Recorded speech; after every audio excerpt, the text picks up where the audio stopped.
Are we there yet? No. We are trying our best not to celebrate Christmas this morning. It's all we can do to not celebrate Christmas this morning. This is still the fourth Sunday of Advent. It's weird because it falls on Christmas Eve, but this is the fourth Sunday of Advent. We're not going to celebrate Christmas until 5 o'clock this afternoon at our Christmas Eve service, so you need to be back at 5 to celebrate Christmas. You don't have to come back at midnight the way the Roman Catholics do. In fact, a lot of people don't know this, but one of the 95 theses that Martin Luther tacked on the door at Wittenberg was, there'll be no more church services at midnight on Christmas Eve. I'm just kidding. That was not one of the 95 theses. Yeah, don't go tell people that. That's not true. But we're going to do Christmas at 5 o'clock this afternoon. I hope you'll be back for that service. Yeah, I love listening to Becky speak a moment ago to the children about traveling. To be able to travel is a real blessing. And to be able to travel with people that you love, that is like a double blessing. In fact, I was thinking about travel this week, and over the past year, in 2017, I have traveled to Black Mountain, North Carolina with about 300 of you for our church-wide retreat this past year. Public service announcement. Sign up is online now for this year's church-wide retreat. Be sure and go on and sign up. I traveled to Israel this past year with about 20 of you. I was able to tour Massachusetts, the Cape Cod area, with 40 or 50 of our senior adults this year. Went to Montreat, North Carolina with our staff for our staff retreat, and have made several other trips to Las Vegas and San Francisco and Washington State with friends. Being able to travel with friends is a blessing. And I'm just going to say, you learn stuff about people when you travel with them. You know this, don't you? You learn stuff you don't even want to know about people when you travel with them. Now, to all of you retreat participants and staff and Israel pilgrims and senior adults, no worries. I'm not divulging any of your secrets or idiosyncrasies right now. I'm going to save that for later in the sermon. I'm just saying you learn stuff when you travel together. Luke chapter 2, verses 4 and 5 are the traveling verses of the Christmas story. I will guarantee you they garner the least attention of any other verses in the Christmas story. We all love verses 1 through 3 and love to talk about the historical background and the powers that thought they were powerful with Caesar Augustus and others during that day. We love to read verses 6 and 7 and talk about birth and swaddling clothes and mangers. We love verses 8 to 18 with all the angels and the shepherds, but the trip, the 70-plus mile trip, and that's as a crow flies from Nazareth to Bethlehem. They probably didn't go that route because it was very difficult to go as the crow flies from Nazareth to Bethlehem. More than likely, they had to take a southeastern route that was about 90 miles long, would have taken them at least 5 days to walk. I mean, we don't like driving for 5 days. Can you imagine walking for 5 days? Pregnant. Through the snow. There was no snow. I made that up too. It's just what we do in the South when we're talking about walking a long ways. But walking for 5 days. And we don't talk about the trip much.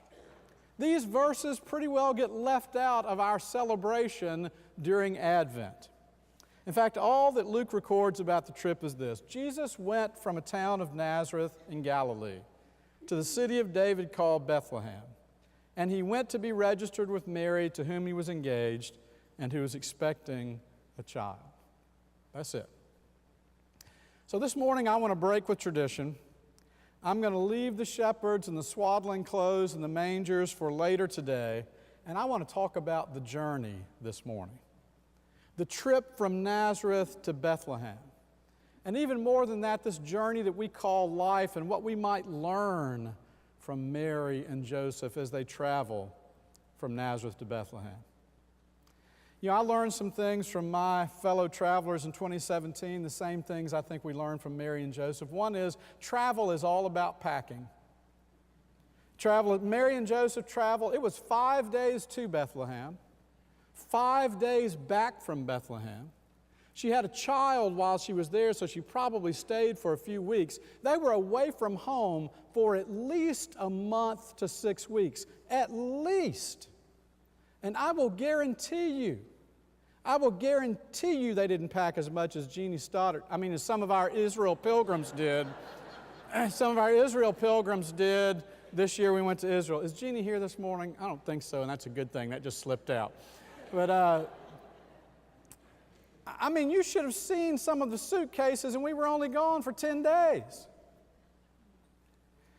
For those of you who attended the San Francisco Men's Chorus concert back in October, one of the funniest lines of the whole evening was when the director was talking about how complex and how detailed it was to travel with that group. He said, "Can you imagine how much luggage we have with 300 gay men?" And then he said, "But it all matches."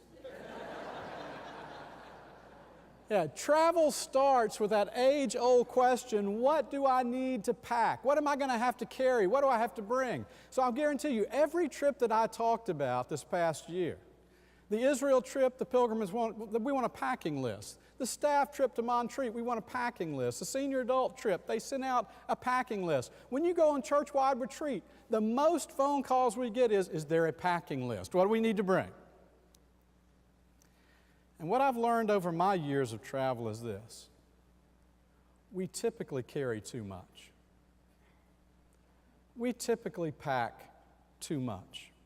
There's probably no other season of the year that exemplifies and highlights all the stuff we cram into our life and all the stuff we cram onto our calendars. Most of us are packing and carrying too much. And I'm not just talking about the tangibles. I've noticed that people carry too much in their hearts. There are pains and griefs. There are regrets and guilts that we have been dragging around our whole past. It's what we call our baggage sometimes. Wherever we go, we find it hard to lay this stuff down. We carry too much. There is an old Spanish legend, I'm almost certain it's not true, it has to be a legend, about a father and son who lived in Madrid who became estranged from one another. The father spent years looking for his son to no avail. Finally, as a last-ditch effort, he went to the Madrid newspaper and asked them to publish a full page with this letter, and it just said, "Pablo, please meet me at the city fountain, noon this Saturday, and all will be forgiven." And many of you know the end of the story. The legend says 800 people named Pablo showed up at the fountain. We all carry too much. And I'm wondering, as I shook your hands coming in the narthex today, what are we carrying in here today that we might need to lay down, that God has already forgiven, that God has already offered to carry? Travel's about packing. We need to carry less. And travel's about music. And so in Luke chapter 2, verses 4 and 5, Mary and Joseph are singing all the way to Bethlehem. Now, I know the text doesn't say that, but trust me, they are. They're singing all the way to Bethlehem. I know this because, did you know that Psalm 120 through 134, Psalms 120, 121, 22, 23, all the way through 134, are psalms that are called ascent psalms?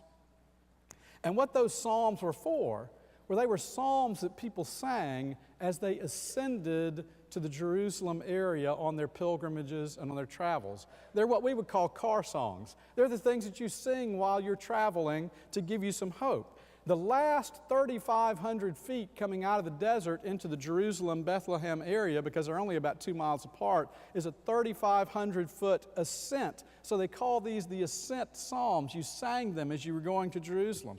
It would help you pass the time. It helped people find strength and joy and some hope for the pilgrimage.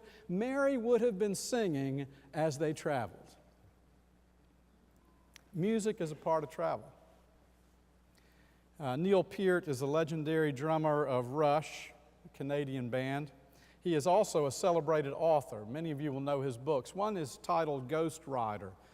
Phenomenally dark, deep, but wonderful book that he wrote the year after both his daughter and wife died within a year of each other. Both of these family members died, and Neil, not knowing what else to do, hopped on his motorcycle and rode from Canada all the way down to South America with absolutely no agenda except to try to figure out what to do with his life. And this book, Ghost Rider, is a journal of that trip. His next book is much happier. It was called Traveling Music. And after he had put his life back together, he decided to buy a convertible BMW, for all the BMW folks in the house, and he got his favorite CDs, and he drove from the East Coast to the West Coast of the North American continent and just listened to his favorite CDs all the way, and then went back home. They included, because I know you're curious, Dusty Springfield and Isaac Hayes, Matchbox 20, Radiohead, Pink Floyd, but his book was a testimony to how each of these songs had helped heal his life. Music's part of traveling. I mean, don't we all have songs that remind us of people as soon as we hear it, or moments, or chapters in our life, other songs that cheer us up when we're feeling bad, or help us carry our grief when we're hurting? Traveling is about packing and about music. And it's also about, in fact, it is really about relationships. Our typical image of Mary and Joseph moving from Nazareth to Bethlehem is what? The two of them walking with a donkey to Bethlehem. It wouldn't have happened that way. There is no way a man and a woman and their donkey would have headed out from Nazareth to Bethlehem all by their lonesome to walk for 5 days. Wouldn't have happened that way. It's a long, dangerous journey, part of which is through the desert. You have to camp out every night. And so people and families traveled in caravans. And in this case, it makes even more sense, right? Because everybody's traveling back to the city of their heritage, so there's a mass movement of people through this kingdom of Israel, and they would have hooked up with their families and their friends, and they would have traveled together from Nazareth to Bethlehem. The journey of life is about relationships. Relationships. So one of our Israel pilgrims 2 pilgrimages ago, I can't say his name, but his initials are Ken Bolt. He walks up to a complete stranger and starts a discussion. The stranger was a Chinese man in an Italian restaurant in the middle of Israel. I had no idea Ken was this internationally eclectic. But he goes up to this Chinese man in an Italian restaurant in the middle of Israel and starts a conversation with him, and you would have thought they were brothers after it was over, and what prompted the whole thing was the man had a Clemson cap on. Relationships. My former father-in-law died last year. While he was not a perfect person, was certainly as human as the rest of us, he was a good and a wise man. He tended to believe that life just works out, and I respected that in him. I live with kind of the same philosophy. But one day we were painting a room in my home, and he was on the ladder, and I was trimming along the bottom baseboards, and I asked him, I said, how is it that you stay so positive? What's your secret to just kind of being positive in life? And he paused, and without more than 2 seconds of hesitation, he said, I've learned that life is all about relationships, and the rest of it is just stuff.